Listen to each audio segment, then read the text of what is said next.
Does there have to be a direct parallel between someone's trauma or wounds to pornography? Like, does it have to be like a sexual trauma that leads to it? Or can it just be any unresolved pain that then leads to any number of numbing techniques, drugs, alcohol, and pornography is just one of those? I'm trying to draw a line for people. I want people to understand, like, I'm doing this numbing thing because of, well, any number of reasons. What are some of those reasons that people then numb out with pornography? Yeah, I mean, I would say certainly if you have sexual trauma in your past, it's going to obviously make you more prone to have problems in the sexual realm, but it doesn't necessarily have to be that way. Most of the guys I deal with, and we help anybody, but I specifically deal with men. Speaking the vast majority of the time, usually they're dealing with some sort of self-worth issue. That's usually what it all comes down to. There's something in their past that teaches them or has led them to believe that they're not worthy of love, they're not worthy of acceptance, they're not worthy of approval. And so these things to kind of just either, and there's some conjecture on, is it a numbing mechanism or is it a way to affirm what I already believe about myself? At the end of the day, whichever way you want to go, it's a way for somebody to resolve the anxiety they have about that belief about themselves, right? I believe this about myself. This is what someone told me. I don't really know how to deal with that. So this is how I'm going to resolve it. And yeah, it can go to porn. It can go to alcohol. It can go to drugs. It can go to any number of things. It just so happens, I think porn is the easiest, is most accessible. It's something that kids can get to very easily, a lot easier than alcohol and drugs, little kids, I mean. And so we learn these things growing up.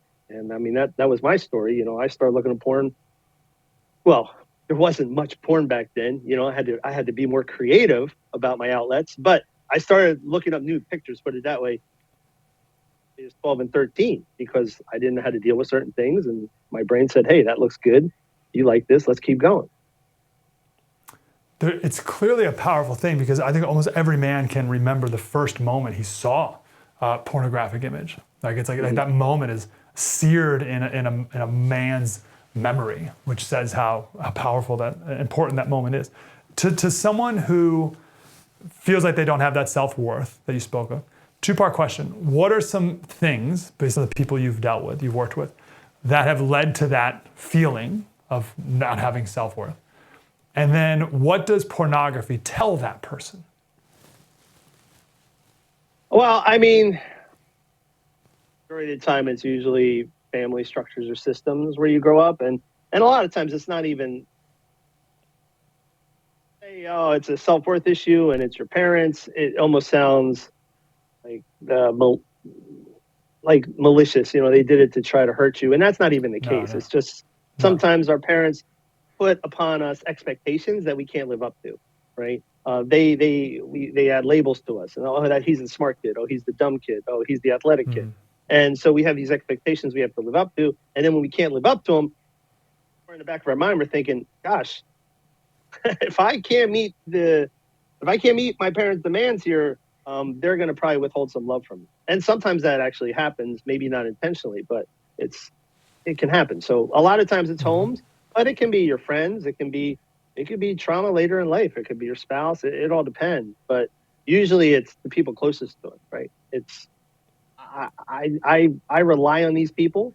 We're all mammals, and it's just wired. It's wired in who we are as a mammal to group, to be accepted, to be affirmed. And when that doesn't happen, it messes with us. We don't know how to deal with it because that's what we need. We need safety as mammals. And if someone says, oh, I'm not sure about you because you can't do this for me, we suddenly feel unsafe because we're no longer accepted. We're no longer part of the group. As far as porn, I don't know if porn feel any better about ourselves. I wouldn't say that. But what I would say is the thing about porn is it's a very clone of what unconditional love should look like, right? It's, hey, I don't care who you are, where you come from, what you do. I'm here for you whenever you want, right? I will always accept you. And so I think that's part of the appeal of porn. But then obviously the other part of it is, again, it's that numbing or coping effect it can have. Hey, let me just forget about life for a few minutes and enjoy myself. And porn's very good at offering us that. Hey, thanks for watching this clip. This is not an easy topic to discuss, which is why we must discuss it. And I'm very grateful, proud of you, in fact, for watching that clip and having the courage to continue on and hopefully stop this addiction.